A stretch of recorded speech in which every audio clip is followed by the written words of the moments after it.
What's poppin'? We got the house history class, man. Happy Corona break, y'all. You know what it is. Go ahead, like and subscribe to the channel. This is where you finna learn about the history. You feel me? Tune in. Straight like that.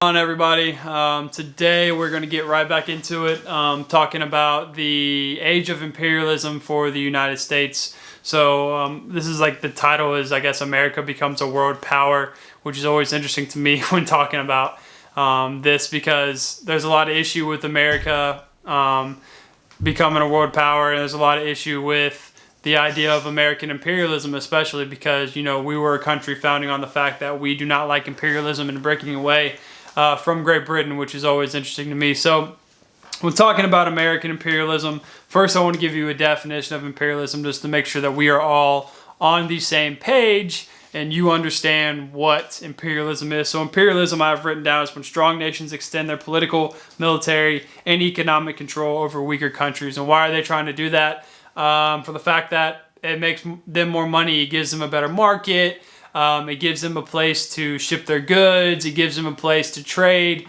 So it also gives them a place for their military, which is very important, as you know, because we are getting close to this time period of World War I, which will be our next unit.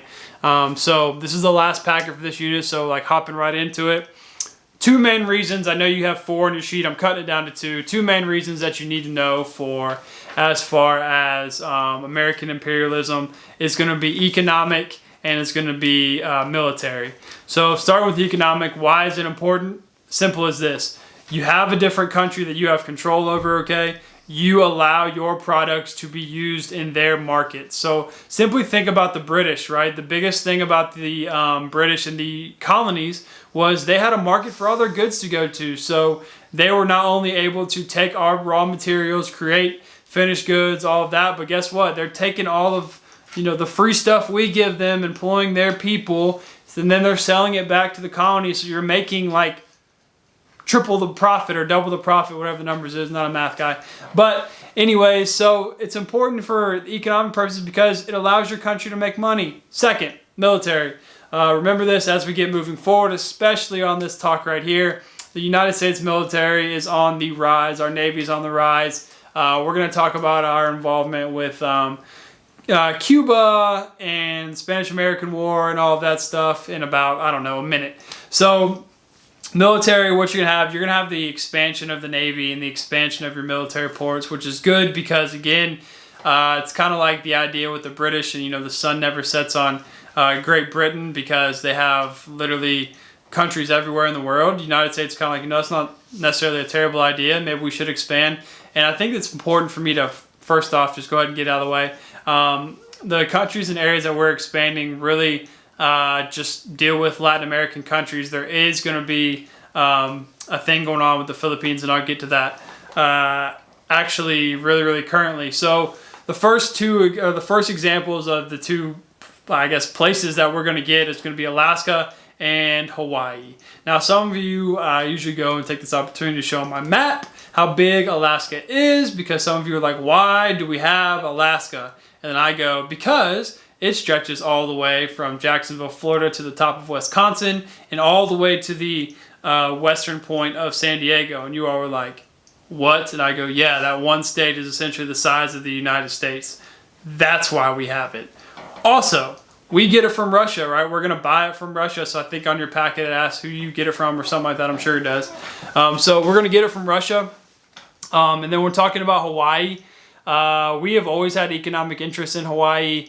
There's going to be actually there's a queen there. She doesn't really like our appearance there. She doesn't really like us being there. She doesn't like our American ways. It's not traditional to her. But again, we have economic interest. So as any time period in United States history, if we have an economic gain, we're going to exploit that.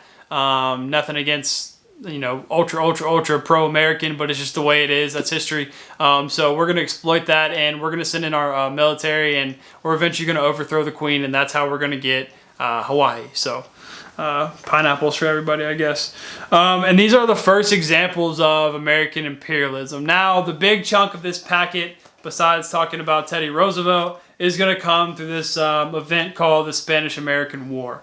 Okay, so first I'm going to start off these Cubans are rebelling against Spanish rule. The island of Cuba is owned by Spain. So if you ever wonder how, again, these people speak Spanish, I have a unit in my world geography class talking about the Latin American influence with certain customs, cultures, and all that. So the Spaniards own Cuba, and the Cubans start to rebel. Now, when we see and we get word of the Cubans rebelling, we kind of go, okay, you know, this kind of reminds us of the American Revolution. But pause, time out. We also have sugar interests in Cuba, so let's not act like, you know, we were all on board with helping the Cubans. Continuing. So 3 reasons why we're interested in Cuba. We'll just go ahead and hop into it. The first one, economic interest, right? Sugar plantation. I just talked about that. We make money there. There's a rebellion. We need to help that rebellion, or help stop it or help fix it, either or. Because we don't want to lose money. Okay, that's the United States. We do not want to lose money in our foreign interests. So the idea of the Cuban Rebellion, we're kind of like, you know, it has our attention. It's the first one. Second one, like I said, it reminds us of the American Revolution. So we get word of how these individuals are being treated, and we get pictures of it. Pictures tell 1,000 words. I always say that when we get into our World War II Holocaust stuff. I'm hoping we can get back into school so I can show you a lot of that stuff of my time in Europe. But when I show you pictures, your guys' jaws drop because it's different. I've been there, so when I show you this picture, I go, hey, this is what it looks like right there when so-and-so was making their march or whatever. It kind of strikes a different chord for you. So reminds us, number 2, reminds us of the American Revolution. And then the third thing is going to be this issue of something called yellow press. Now, yellow press is like exaggerated news stories. So what's going to happen with yellow press is this is like your instigator. I always talk about yellow press as like if you're a little group of people, that one person in your group that's always the instigator, the person that like runs the mouth the most and is, you know, just kind of over exaggerates the story all the time. That's yellow press. But what happens is, you know, the press is exaggerating these stories, and what's going to happen is Americans around the United States are going to go, you know, how are we not? We have to do something. How are we not doing something? And it kind of presses the president to do something when talking about the issue that's going on in Spain. Turn to the page. So what's going to happen is, in response to these events that's going on in Cuba, not Spain, the response that's going on in Cuba, President McKinley is going to send this battleship, the USS Maine, to Cuba. Now, interesting event happens. It's going to blow up.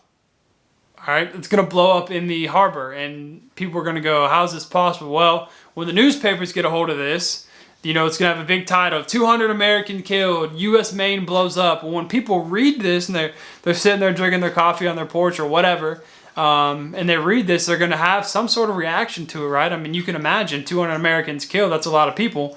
So again, this is going to further the yellow press and further the fact that they want us to get involved. So the USS Maine explodes, and when this happens, we're also going to blame it on, guess who? Yeah, the Spaniards. So, and they're going to say, you know, the people who own Cuba caused this. Well, in reality, there's an internal fire which causes the boat to blow up, but we won't touch on that here. We'll keep going. So Congress is going to declare war on Spain. This is the USS Maine blowing up is like the big kicker when talking about Congress and the war. Sorry. It's hard to talk. So the other thing we're going to do is there's going to be this issue going on in the Philippines, and we're going to send people there.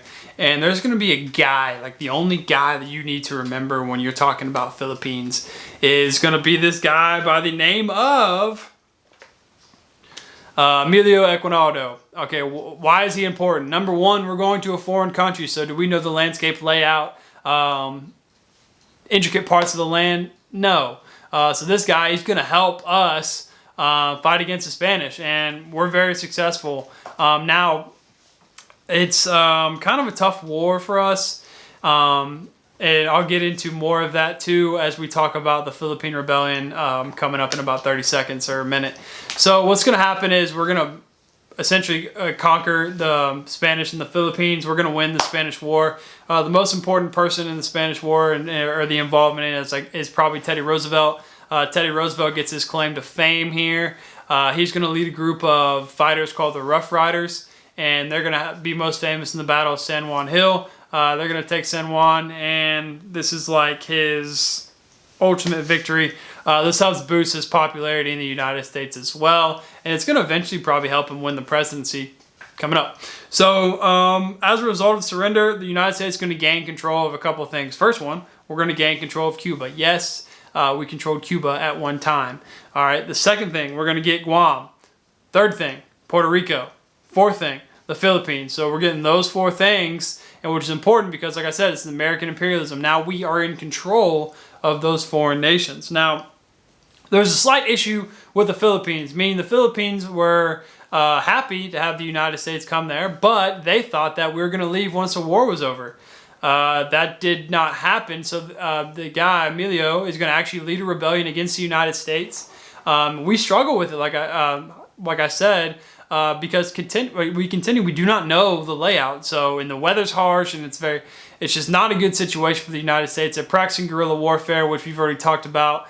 Again, this idea of attacking quickly, swiftly, and then getting out. The point is, they understand they don't have as many men as us, so they need to get in, get out type philosophy.